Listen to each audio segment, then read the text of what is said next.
What's going on, guys? Welcome to another episode of U4 Goblin Slayer Season 2. This is episode 9, and with me, as always, I have Bluespade. Mm. So now we've entered a new story arc in which now we're going to have a little bit more of the Sword Maiden this time around. Yeah. Um, the, so at the beginning of the episode, we do see, I guess you could say it's somewhat of a flashback of Sword Maiden, um, along with another team of adventurers defeating two demons. Um, and of course, Sword Maiden, as we know, Sword Maiden is has a fear of like fighting against goblins and back then she was relieved that there were no goblins during the time when she was fighting those two demons.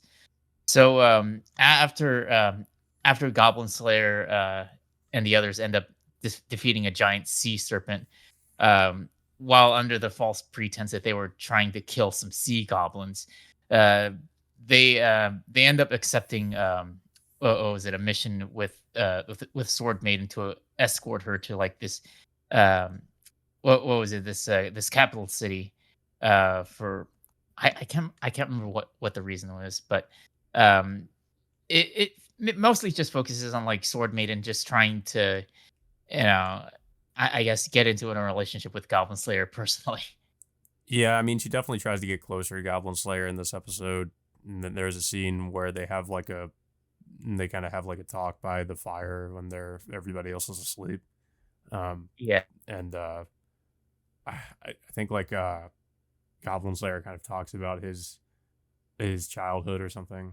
Um, yeah, and of course, Sword Maiden at times gets a fit of jealousy yeah, whenever Goblin Slayer talks to a couple of the other girls, like Cowgirl, for example, when he's giving her like what was it, a rare seashell as a gift to her, and also that other time during like that fireplace scene in which um no, what was it? The priestess ends up waking up in the middle of the night to, to get some water, and then like she just walks into both Sword Maiden and Goblin Slayer talking to each other. yeah. Yeah, I mean, like it seemed like Sword Maiden was, I guess, a little bit annoyed because she didn't want to be disturbed. But yeah, I guess it's sort of just a running joke with their characters that she's always trying to like, I guess, pine after Goblin Slayer and getting jealous of him being around some of the other girls. Um, Yeah, but yeah, and of course he gets to the point where a group of goblins ambush them in the middle of the night. Um, so Goblin Slayer ends up like putting Sword Maiden back into the carriage with her nun handmaid, and and then of course eventually Goblin Slayer and the others end up killing all the goblins. hmm, Um, so eventually, well, they also notice a lot of the goblins possess some kind of like this hand shaped tattoo on their backs. So they deduce there's some kind of group, uh, like another group of goblins somewhere around the city, somewhere nearby the city that they'll eventually take care of.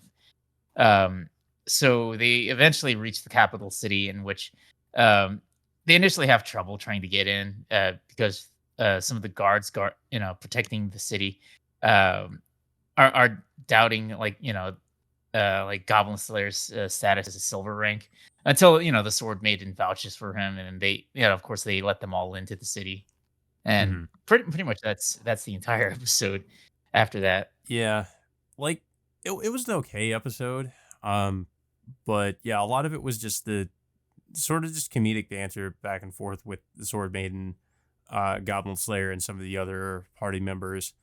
It was interesting to see them kind of fight some different enemies aside from just goblins, with them fighting that like sea serpent in the beginning of the episode. Um, but then we kind of go back to the status quo of them just going up against goblins and the goblins trying to ambush the party. Um, but it does seem like there's something going on with that like tattoo or that insignia or the mark on the goblins. I'm kind of wondering about that. Uh, yeah. but And there is another thing is like Goblin Slayer, of course, brings up his sister again, yeah, and it has it's of course relating to the fact that they've reached the capital city, with Goblin Slayer pointing out that he regrets not being able to take his sister over to the capital city. I mean, he's been bringing his sister up a lot, like, in a lot of these episodes lately. Yeah. Um, I Yeah, I mean, it's been a while since I've seen season one, so I don't remember if he really brought her up a lot in there. Um, I mean, yeah, but he brings her up like a lot, always like the same recycled lines that he regrets not doing this with her, not doing that with her, not being able to take her to this place with her. So it's like I I mean, don't I know. guess it It's kind just of makes kind of sense considering she's probably the motivation behind him being the way he is and dedicating his life to just killing goblins.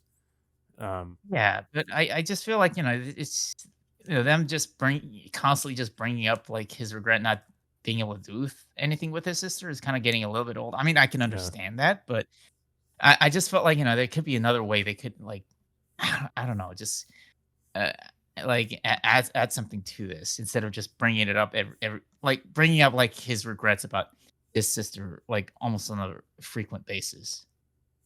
yeah. I mean, it was kind of interesting because it felt like his character might have been developing somewhat at the beginning of season two. Um, like he was becoming a little bit more human. Uh, but Yeah, it seems like it's kind of he's kind of regressed back to how he was, and then like you said, yeah, he brings up his sister a lot, but that's about it. Like aside from him, I guess in terms of him, quote unquote, developing as a character, it's just him bringing up his regrets about his sister, um, mhm, and I kind of want to see something come from that, but it just feels like he's just kind of been one note in that regard, where he's just constantly bringing that up. Um, yeah, but yeah, I don't really have too much else to say about the episode, though. I don't know if you have anything else to say about it. yeah. I mean, beyond this, like, obviously, this is going to be the start of like the final arc of the season, considering that we only have like what 3 more episodes left. So, I mean, I feel like this is going to end off in a more predictable note in which Goblin Slayer and the others successfully managed to defeat like a group of like high powered goblins somewhere around in the capital city. And I mean, we'll have to see where it goes from That might be here. what those But marks are indicating, I guess. Is that yeah, pretty much. yeah? Um, but yeah, I mean, season two has been it's been pretty decent. Like I feel like season one, I would say I liked it a little bit better.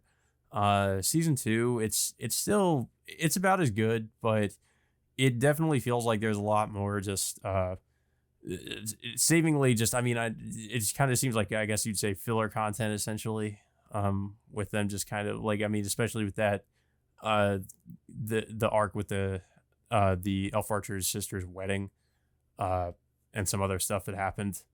But yeah, I mean that's kind of I guess some of the only complaints I have about it. um but yeah, that all being said, guys, until next time, we will see you all later.